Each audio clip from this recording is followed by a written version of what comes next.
আমি আমার ফ্যামিলি থেকে প্রথম, আমার বংশের প্রথম যে কিনা ঢাকা বিশ্ববিদ্যালয়ে পড়তে সুযোগ পাইছি আর কি। এই আসাদ গেটের সামনে মোহাম্মদপুরে দাঁড়া হয়ে আমি কান্না করে দিছি।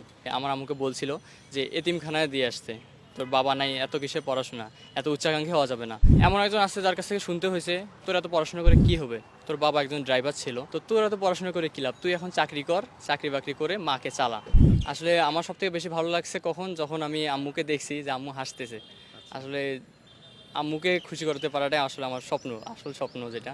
এখন আমরা আছি ঢাকা বিশ্ববিদ্যালয়ের কলা ভবনের সামনে এবং আমাদের সাথে আছে তন্ময় হোসেন সিয়াম। এবং তুমি ঢাকা বিশ্ববিদ্যালয়ে এবার চান্স পেয়েছো, তো তোমার পজিশন কত? আমার পজিশন 232, তুমি কোন সাবজেক্ট পেয়েছো? অর্থনীতি। তুমি কি হচ্ছে ছোটবেলা থেকেই পড়াশোনার প্রতি আগ্রহী ছিলা? পড়াশোনার করতে গিয়ে কিরকম সাপোর্ট পাইছিলা পরিবার থেকে? পড়াশোনার প্রতি কখনোই আগ্রহী ছিলাম না। আমার খেলাধুলাটা আসলে এক প্রকার স্বপ্ন ছিল যে আমি খেলাধুলা করব। আমি খেলাধুলায় করতাম, বিকেএসপিতে ইচ্ছা ছিল যে বিকেএসপিতে অ্যাডমিট হব। তো আমি ক্যাম্পেও গেছিলাম খেলাধুলা করার জন্য, গেছি।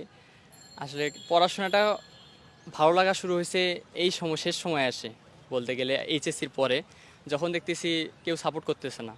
দু একজন আছে আমার শুভাকাঙ্ক্ষী, যারা মানে আত্মীয় বলতে গেলে দূরের আত্মীয়, তো তারা আমাকে অনেক সাপোর্ট করছে। আমার একটা ভাইয়া, আমার কলেজের স্যার আমার পড়াইছে, আমাকে তারা কোনো বেতন নেয়নি, পড়াইতে চেষ্টা করছে।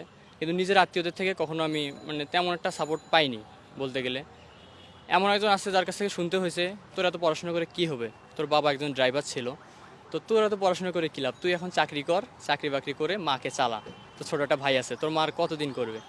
তো সেই সময়টা আসলে এসএসসিতে প্লাস পাইছিলাম, যার কারণে আমি রেজাল্টটা খুশি হয়ে সবাইকে জানাচ্ছিলাম। খুশিটা একবারেই নষ্ট করে দিছে।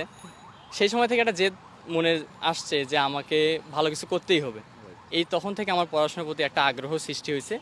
তো আলহামদুলিল্লাহ আমি কলেজেও রেজাল্ট ভালো করছি, প্রথম ফার্স্ট বয় ছিলাম। তো থাকলেও এইচএসসি রেজাল্ট কিন্তু আমার খারাপ হয়ে গেছে। কেন খারাপ হলো কেন? খারাপ হওয়ার কারণ আমি পড়াশোনাটা তেমনভাবে মানে নিজে যে বাসায় করব সেইভাবে আমি করতে পারিনি। আমি প্রাইভেট পড়াইছিলাম, ছোটো বাচ্চাদেরকে পড়ায় নিজের সংসারটা একটু চালানোর চেষ্টা করছি, যার কারণে শুধু কলেজ যাওয়া হয়েছে নিয়মিত যাওয়া, কিন্তু আমি ওই যে গ্যাপগুলো যে ছিল এগুলো তো পূরণ করা সম্ভব হয়নি আমার পক্ষে। তো ওই গ্যাপগুলো থেকে আমি এইচএসসিতে এসে ইংলিশ বিষয়ে আমার খারাপ হয়ে গেছে। তো খারাপ হলো, এই খারাপ হওয়ার পর থেকে আমি মহসিন স্যারের যে ইংলিশ ক্লাসগুলো যতগুলো আছে, ইউটিউবে হোক অনলাইনে, তো সব আছে রিলস, ছোটো ছোটো ভিডিও যতগুলো, আমি সব ভালোভাবে দেখার চেষ্টা করি, দেখি, দেখে দেখে নিজে নিজে চেষ্টা করছি শেখা। আলহামদুলিল্লাহ আমার ইংলিশে বেসিক অনেক স্ট্রং হয়ে গেছে, এখন অনেকটা স্ট্রং হয়ে গেছে। তো তোমাকে যারা বলছিল যে তোমাকে দিয়ে পড়াশোনা হবে না, তুমি অন্য কিছু করো পড়াশোনা না করে, তো তারা যখন তোমার এই ঢাকা বিশ্ববিদ্যালয়ে চান্স পাওয়ার খবরটা জানতে পারলো, তখন তাদের কি অনুভূতি কেমন ছিল তাদের?